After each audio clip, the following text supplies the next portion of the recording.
All right. Good morning, good afternoon, good evening, everyone. I'm Natalie Fulkerson, Collection Services Librarian at HathiTrust, and I'd like to welcome you to today's HathiTrust Community Week session entitled From a Stroll to a Sprint, Expediting Submission and Ingest to HathiTrust for Locally Digitized Materials. My pronouns are she, her, hers, and I have a few housekeeping items to take care of today before I introduce our speakers. First, HathiTrust events adhere to our member meeting and community week code of conduct, which can be found on our website on the slide shown here and will be posted into the chat. Please keep your cameras turned off and your microphone muted throughout today's session. We will have multiple presenters today, so to switch between active speaker view and gallery view, you can use the toggle at the top right-hand corner of your Zoom window. Closed captioning is enabled for this session, and you should be able to see the captions scrolling at the bottom of your screen now. You can disable the captions by clicking on the live transcript button in your Zoom toolbar. We will also post a link to the slides into the chat. Note that this session is being recorded and will be available on our YouTube channel. We will also email you a link to the recording and the slides after the presentation. My colleague, Aaron Elkis, will be providing support for the session today. So if you have any technical issues, you can send a chat message directly to him and he will assist you. There will be time for questions at the end of the presentation. There's no Q&A feature in this version of Zoom, so please type your questions into the chat and I will read those aloud at the end of the session. Finally, you can keep today's discussion going on Twitter or on the HathiTrust community Slack space. And now I'd like to introduce today's presenters. First, Salwa Ismail, Associate University Librarian for Digital Initiatives and Information Technology at UC Berkeley. Salwa is joined by Lynn Grigsby, Catherine Stein, and Paul Fogel, representing UC Berkeley and the California Digital Library. Salwa, over to you. Great, thank you. Thanks, Natalie. I'm going to go ahead and share my screen here. And I hope you're all able to see the full screen. Good morning, everyone. I will say it's 8:30 a.m. Berkeley time, where most of us are, or Oakland, but it's East California, North California, so yes. So we're still sipping through our coffee here.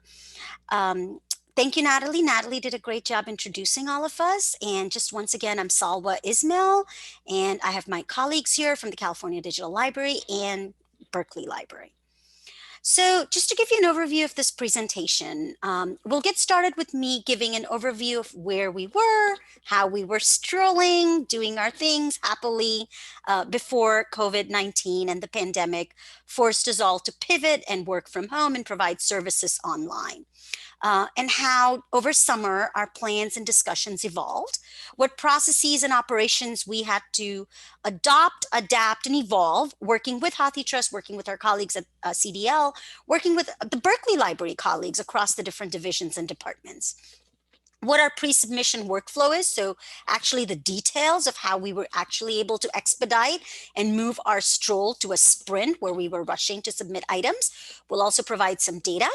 And then we'll also talk about our submission workflow, which we actually do with our colleagues at CDL, and how all of this ties in together. And then we're hoping to have some time at the end for Q&A. And if we're unable to answer all the questions at the end of this, we will reach back out to the individuals asking them.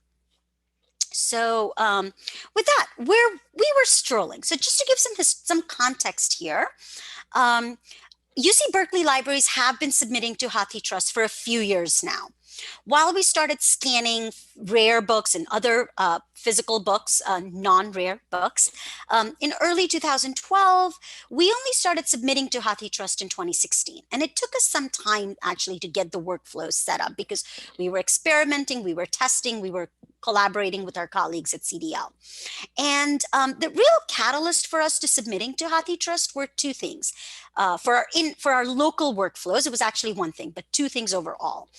Our local workflow submitting to HathiTrust, actually the catalyst was scanning for our students with disabilities. So what we realized was our students with disabilities would come and ask us for books it was a service we were providing where we would scan full books and make them available through our Students with Disabilities program office. And we realized that submitting them into HathiTrust actually ensured that we could then provide access to other students at other libraries which might have disabilities if we submitted them into HathiTrust. So that was a real catalyst. But it also helped us submit other rare books and other books that we were digitizing at that time. However, because these were demand driven for the most part, we were submitting anywhere from 10, 20, sometimes over 20 books a month. It wasn't a rush to digitize everything. When a request would come in from a user, we'd digitize it, we'd package it, we'd submit it to HathiTrust if the item didn't already exist in HathiTrust. However, in 2018, one of our libraries, so the UC Berkeley libraries are 35 libraries in total, 25 of the different physical libraries report up through the main libraries, and then we have another 10 affiliate libraries. So one of our physical libraries, actually, which was the public health library, closed. And instead of just discarding all the materials or integrating them into our regular collections, especially materials that we realized weren't getting as much checkout use, we took a shelf clearing approach. And what we decided was we were going, instead of weeding them out, we were going to guillotine them, scan them, and submit them to HathiTrust because the items were used at some capacity, just not at the level, just not high circulation rates. So we took a shelf clearing approach. And I will tell you, when COVID hit and I was clearing out the location, we still had 35 more trucks to go. So from 2018, it gives you an idea of how many books we had. There were thousands of books. And the other stream of submission to HathiTrust for us, which is not a stream of our local digitization, was the Google Books project. So University of California system as a whole has a Google Books project contract with Google Books, where many of the libraries from the UC system send their books for digitization to Google Books. Google scans them for us, submits them into HathiTrust for us, and the process has been worked out. This is again managed and centralized through our California Digital Library, CDL. But that's another stream that we have, but that is not for our local digitized copies. When Google Books project started for us was 2004, way before my time at UC Berkeley. And that was, again, a shelf clearing approach that we had taken at our Northern Regional Library facility. We fondly call it NRLF. And then in 2014, UC Berkeley started submitting books from our campuses to Google Books, where Google digitizes them and then submits a copy to HathiTrust. So we've had two streams, but this session will focus more on our local in-house digitization stream. So how did we warm up for our sprint, right? We were strolling, but we didn't start sprinting immediately. So in fall of 2019, many of you may have read that in North California, we had fires, we had power outages, and there were these discussions about some form of a lending platform where we could make our digital copies available outside of our digital collections. And so HathiTrust was something we had started to think about. But in spring, when COVID-19 hit, and it's not COVID-9, I apologize, COVID-19, I cannot miscategorize the virus here. We started having these discussions where could we leverage HathiTrust at some point? So internally, as I was having these conversations, where I was like, well, we do have the ADA ability. Maybe we can work with HathiTrust to see if we can have a kludgy solution through that. I hadn't realized that HathiTrust had also started these conversations at an ARL level. At that point, I had a meeting with Mike Furlow just to see what the options might be. And he informed me that they were actually working on a more automated solution than a kludgy solution that I was thinking through the ADA platform. And so in April 2020, HathiTrust awesomely presented us with the ETAS, the Emergency Temporary Access Solution. And so we began planning for our summer, and especially our fall semester at Berkeley, where we realized early on that we were not going to open for fall semester. And even a hybrid solution would be very limited given our county and city public health restrictions. And we were not offering curbside pickup at that point, and our ILL was not focusing on print circulation either. Semester was starting up. There was a great demand for course reserves, particularly for students who were using books that cost several $100s. And now we had students across the country, across the world. We have a lot of students in countries outside of the United States, and they needed access to these books where they couldn't even purchase them in their own home country. So we decided to use HathiTrust as our reserve solution, e-reserve solution, and very well understanding that there would just be a one-to-one correspondence. 50 students could not access it at the same time. And there is the 60-minute limitation unless the students leave or the user leaves the platform. Knowing pretty well the framework we were working within, we realized it was actually quite close to our print solutions, e-reserves, and we moved forward. We began conversations with HathiTrust, explaining to them we wanted to optimize our local workflows. We did not want to add extra overhead on HathiTrust as much as possible. So wherever possible, we wanted to sync our current workflows with HathiTrust in terms of timing, in terms of ingest. And it was great to have this conversation with the team members at HathiTrust because they informed us that they too were working on optimizing their own workflows. And if ours could sync up with them, that would actually help us leverage HathiTrust even more. And we also wanted our workflows to conform to HathiTrust. And that's where we were forced to sprint. We went from having 10 plus books digitized a month to 60 plus books digitized a week, actually. So they're substantial. So just for the month of October, we've digitized close to 313 books and have submitted that many into HathiTrust. The keys for our sprinting were we needed bib code, barcode for our local processes, and OCLC number for HathiTrust processes. We were also doing some manual work in-house where we're checking we're checking HathiTrust already if it has versions, publishers, editions, and reaching out to our faculty members and asking them the question of, hey, you requested a 2014 version, but maybe you would like a 2015 version, which we have. Would this be possible? And to date, we've submitted close to 400 books in HathiTrust and more coming. And this led us to change all our workflows, which Lynn will now talk about. Thank you, Salwa. I'm Lynn Grigsby. I'm the head of library IT at UC Berkeley, and the digitization unit is part of my area. So one of the things we had to do, and the advantages and disadvantages of the world we are now in, is that we had an empty library. So one of the things we moved our book scanners to 2 separate rooms so that people could work in those rooms all day without having to wear a mask all day long. So they're in separate rooms on the same floor. The other advantage is they had to be needed, and we needed them to be as close to bookshelves of where the books were. Next slide. So we had plenty of bookshelves, and so we realized we needed plenty of signage as a typical library. And let me tell you, this has morphed over time. First we had little signs, now we have bigger signs, but we needed to be like, here's where the books you take next, here's the books that still need to be triaged, here are the books that are ready to go back, and to keep everything separate. Next, and we use HT book scanners. This is partly because this is what we've had. This is what we've had since we started ADA scanning. And so we have trained staff, new staff, how to use it. We have 4 library imaging staff. We now have 5. We were hiring at the time.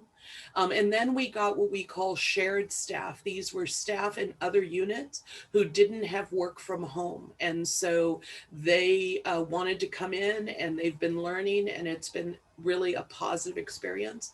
The one thing I don't have, we also started with 9 in the process, 9 students. We are down to 4. This has been a really tough time for students. And we've just found it's been really challenging for them to work because Berkeley is not having on-site school. There's not many students on campus needing to come to campus. So the scheduling is a challenge because we have 4-hour shifts. Most staff only come on site 2 to 3 days a week. And then the other challenge was training at a distance. As you can imagine, this work, the training was usually somebody standing next to you or sitting next to you and talking to you about it. And we were very lucky in that we hit up 2 of our imaging staff who made videos. And we were like, wow, I mean, for me, it's, technology has come so far that people could make videos that were very good, highly understandable, and with their phones. It's really a phenomenal time, I gotta say. Paging staff was critical for this project, but they are managed separately and not part of it. But they have also been, at first we were like, oh, we'll just go in the stacks and grab stuff. And, for anybody who's done that, you realize it's not quite that simple to know where to go in the stacks. They're huge, they're complicated. So having paging staff do all that work has been made the process so much smoother. And, we're all learning. We have in fact been in a series of meetings over the last 2 weeks of changes we want to make for spring. What are we learning? How are we doing it? The process is right now, the paging items come, they get checked out to us, they're put on a shelf. Staff triage them for tight bindings, fold outs, size, do they fit, how thick they are, and they're placed on the appropriate shelf for staff to doing, because fold outs are done on a different camera often. We have multiple spreadsheets. We have spreadsheets for B-reserves. We have spreadsheets for production. All are kept in sync. All are kept updated. And then our shared staff, who are mainly doing the scanning, they know exactly where to go to pick up a book. They pick up a book, they scan it, they do the QC level that they do, and they put it on the shelf to be QC'd. So it doesn't go back until all the QC is done in case we have to reshoot. And then they pick up the next book, the never-ending shelf supply of books. Next slide. So quality control is huge because these are so important for our students and faculty. We continue to do a high level of QC. We convert raw files to TIFF, we crop them, we do page counts, checking to make sure every page was gotten. We check image quality, and then about 12 to 35 items are batched together, and there are multiple batches in a week. Then it's passed to the next step. Next slide, Saul. The next step is, so this is sort of partly reiterating what Saul was said. We've been submitting, my unit has been submitting since 2016. Since then, we've submitted over 13,000 volumes, consisting of, and I can't read that number because my images are over it. Sorry about that, but you can read that number. But the time we submitted on no set schedule, we would often bundle numerous items together, be sending, like there were times we sent Hathi a terabyte of files because we hadn't done it in a while. And it was very much just, as we get to it, we'll send it. E-reserves required multiple changes to our process. We had to handle smaller, we had to do it faster, and we had to be consistent with it. So one of the things is we do even more quality control. The goal is to not have Hathi contacting us about image problems. We really want to prevent that as much as possible. So one of our developers wrote a program and it runs against all the files and it tells us, has this file been submitted before? Do we have what we need to submit it? And it goes through all the folders and it produces a report, and how long that takes depends on how many files and how many folders. Next slide. And then it goes through every single image. And it verifies the image, it tells you if it's valid, it tells you if it's missing. In fact, we just had one the other day that the load failed and it was 0 bytes, and it told us right away, oh, this file is 0 bytes, and so it could be fixed. Next slide. We then run Tesseract OCR Recognition software and create one OCR file per image file. We spin up multiple simultaneous processes so that this is not sequential, it's simultaneous, so we can process all 12, 25, 35, whatever the batch consists of at the same time. My developer tells me these are actually running faster than a lot of the books we did for the public health destructive scanning, because there tend to be newer, better quality items. And so it takes about 3 to 6 hours to process a batch. The image files and the OCR files are zipped together for submission. Next slide. And so then from the file naming, as you saw, that's our bibliographic record number with our barcode. And from that, we pull this was one of the changes we had to make. We used to do it in batch. So we would send one of our ILS metadata people a list of barcodes. They would send us back, hundreds of MARC records. Well, we couldn't do this. Just so at the same time we're doing this, we're actually migrating to ALMA as part of a system-wide ILS. So those ILS folks don't have the bandwidth. So we ended up doing work to support this, but we get the MARC record from our catalog, we convert it to Hathi compatible MARC XML. Next slide.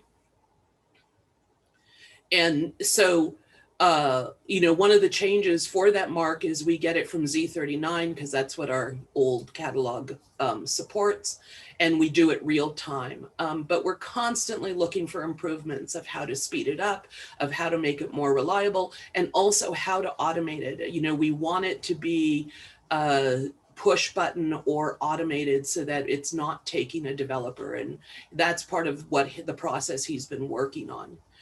We made infrastructure changes to reduce the moving of where we move files, because at first we were moving them. Now we have shared storage, so we don't have to move them. We also added LZW compression to reduce the size of the TIFF, so the size of the files we were moving. And then we know ongoing will be ALMA in July 2021. We'll have to support this process, and we're already thinking about that. And then once we finish a batch, we still, we email Paul Fogel with all the details at the California Digital Library, and he'll take it from here. Thanks, Lynn. So the reason CDL is involved, since we started doing kind of large scale print digitization back in 2000 something, CDL has been coordinating this on behalf of the UC system. Again, it kind of started out with the Internet Archive and Google Books. And to support those operations, we developed a number of automated systems and services to make all of that flow really efficiently and easily. Again, as Saul was said, way back in the beginning, we were doing shelf clearing, we were doing thousands of books a day that were getting sent to Google. So we really needed robust automated systems to manage all that.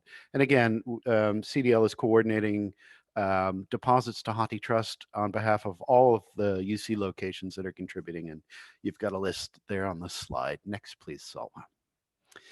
And so in the interest of maximizing the efficiency and speed with which we were working in conjunction with the work Berkeley was doing, we had wonderful support from HathiTrust operations staff in identifying the different time components and what kind of time was needed for each step in the process, so we could really kind of reduce the amount of lag in between things being submitted, things being available, being ingested, and so on and so forth. So at the same time that HathiTrust operations staff was, I'm sure, running around with their hair on fire because of ETAS and everything else, they were still very supportive of us and helped us really kind of zero in on how to time this most efficiently. So as Lynn had mentioned, this was kind of, when we get to it, we'll do it. And I would get an email and yeah, I would submit it, but there was no kind of urgency and timing. So now we've worked out a process that we receive the bibliographic records and the object links from Berkeley, usually on Friday, at the latest by Monday morning. And the reason, and again, the content here is hosted on Berkeley servers. And as soon as we get these records, we submit them to Zephyr and kind of check for successful loading, that there was no errors, that kind of stuff. And all that has to happen, has to be submitted to Zephyr by midday Monday, so that they're loaded in time for the ingest routines. All right, so once things are loaded, we get a confirmation of successful loading. That usually happens 9 a.m. the day after things are submitted. That's when the loading processes go in Zephyr. And after that happens, the following night at 3 a.m., that data will be available to HathiTrust internal systems. So again, the loading of bib records must occur no later than Tuesday morning. And so submitting on Monday, it's easy to hit that mark. Then we submit a request for the content ingest, and we've been informed that this happens on Wednesdays. So we get everything in place and ready to go so that when Wednesday comes, HathiTrust Operations is everything they need to take care of business. And we usually hear back from operations staff at HathiTrust on Thursday about the success or occasional failures of the content ingest. But since we've kind of refined this process and all the work that Berkeley's done to be very rigorous about QC and the objects, we've had very, very few failures. I'll turn it back over to you, Sala. Or actually, I think we go to Catherine now. Yes. Hi, everyone. I'm just going to close this out as briefly as I can so we have a moment or two to address some questions. But the image on this slide is pulled from a UC contributed book to HathiTrust, and it just shows some 19th century dance notations. And you're probably thinking, like, what's this have to do with anything? I wanted to illustrate that shortening the turnaround time from request to delivery really relies upon well-defined choreography. So not just what's happening on the campus and all the really novel and amazing workflows that Lynn and her team and Salwa has put into place at UC Berkeley, but as well as the handoffs that go to CDL and on to HathiTrust. Next slide. So we've been refining this expedited process since we got started by really clarifying roles and handoffs. We started out with a kind of quasi-daily submission flow. And once we got really familiar and comfortable and attuned to all of the processes, both at Berkeley and on the HathiTrust side, we've been able to move that to weekly, as Paul just described. We've certainly benefited tremendously from HathiTrust having put into place some very predictable and now more frequent processes during ETAS. So getting, as I said, attuned to the monthly print holdings database rebuild schedule, as well as their ability to provide UC Berkeley users with early access to this content, which is, really just in time for course reserves requests. And finally, benefiting from existing local processes. As much as what's novel here, we've also really benefited from having some well-tread paths and predictable ways of working together across the board from Berkeley to CDL and HathiTrust. So many thanks all around to everybody that's made this a successful process so far, and we'll keep learning and keep iterating. So now I'll pass it back to Salwa to manage some questions. Thank you, Catherine, Paul, and Lynn. And Sandra, I've seen that some questions have come in. I'm happy to just start going through them, and then we have about another minute, so I can take those. So the first question that actually came in was from Sarah, who's asking, are we digitizing all print reserve items, or are we being selective? So for the fall semester, we're actually digitizing all print reserve requests that came in, whether they were recommended readings or required readings. for fall semester. For spring semester, we will be a little bit more selective, and we'll focus first on the required readings, and then as time permits, we'll handle the recommended readings.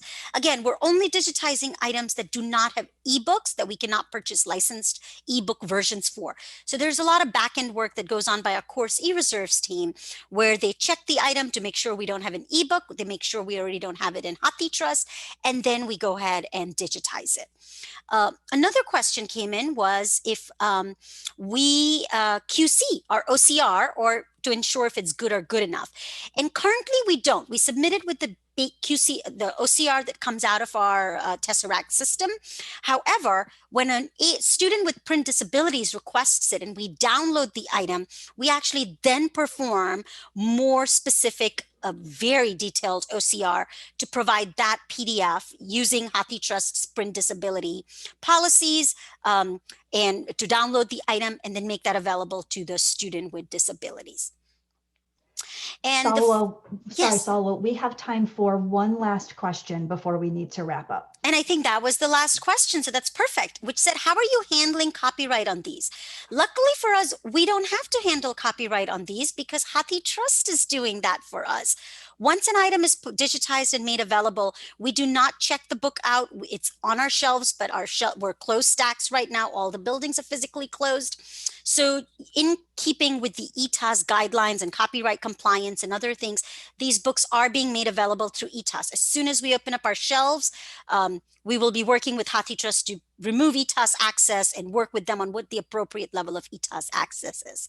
So it really is one-to-one digital lending for any book that we've digitized and made available through HathiTrust ETAS, and that book does not get checked out or cannot be pulled off the shelves after that. So I think that was one of the last questions that came in, and off to you, Natalie. Yes, that is the last question that I see. So thank you to all of our attendees and especially to those who submitted questions. To wrap up really quickly here, I would like to just remind everyone that the recording and the PDF version of the slides will be shared out to you in an email after the session. You'll also receive a link to a survey. It would help us a lot if you would fill that out and let us know how you found the session and where we can improve. And I would like to thank all of you again one last time for joining. And I hope that we will see some or all of you later today at the last couple of sessions for our 2020 Community Week. Thanks very much, everyone.